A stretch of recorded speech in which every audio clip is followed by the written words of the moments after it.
మేడ్చల్ జిల్లాలో ఆలయ భూముల కబ్జాపై హైడ్రా ఫోకస్ పెట్టింది. జగద్గిరిగుట్టలో హైడ్రా కమిషనర్ రంగనాథ్ పర్యటించారు. కుబ్బల్లాపూర్ రెవెన్యూ అధికారులపై రంగనాథ్ ఆగ్రహం వ్యక్తం చేశారు.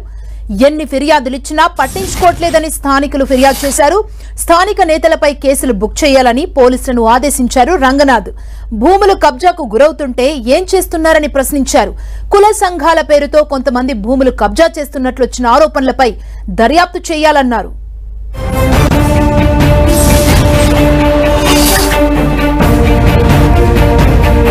ఇదే అంశానికి సంబంధించి మరింత సమాచారం మా ప్రతినిధి రాముడు అందిస్తారు. రాముడు,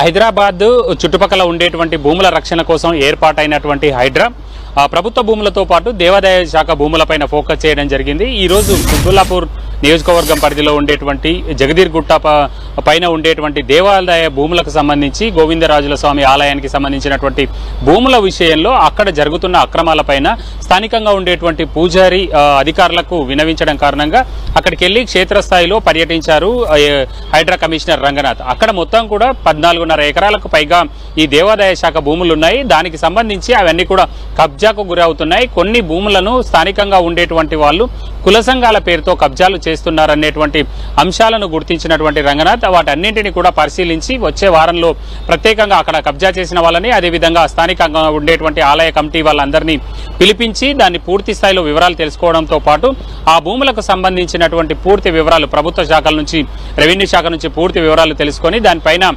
ఎక్కడెక్కడ కబ్జా అయ్యాయి, ఆ కబ్జాలు ఎప్పుడయ్యాయి, అందులో ఏమైనా వ్యాపార కార్యక్రమాలు జరుగుతుంటే వాటన్నింటినీ కూడా తొలగించేటువంటి ప్రయత్నం చేస్తామని చెప్పారు. దాంతోపాటు ఇప్పటికే పలు సందర్భాల్లో ఆయా విభాగాలకు ఫిర్యాదు చేసినా ఎవరు పట్టించుకోకపోవడంపై కూడా హైడ్రా కమిషనర్ రంగనాథ్ ఆగ్రహం వ్యక్తం చేశారు. దీనికి సంబంధించి అధికారుల యొక్క లోపాలను గుర్తిస్తే మాత్రం ఆ అధికారుల యొక్క చర్యలు అంటే సక్రమంగా ఉండకపోతే మాత్రం దానిపైన కూడా వాళ్ళపైన ప్రభుత్వానికి మేము రాస్తామని చెప్పారు.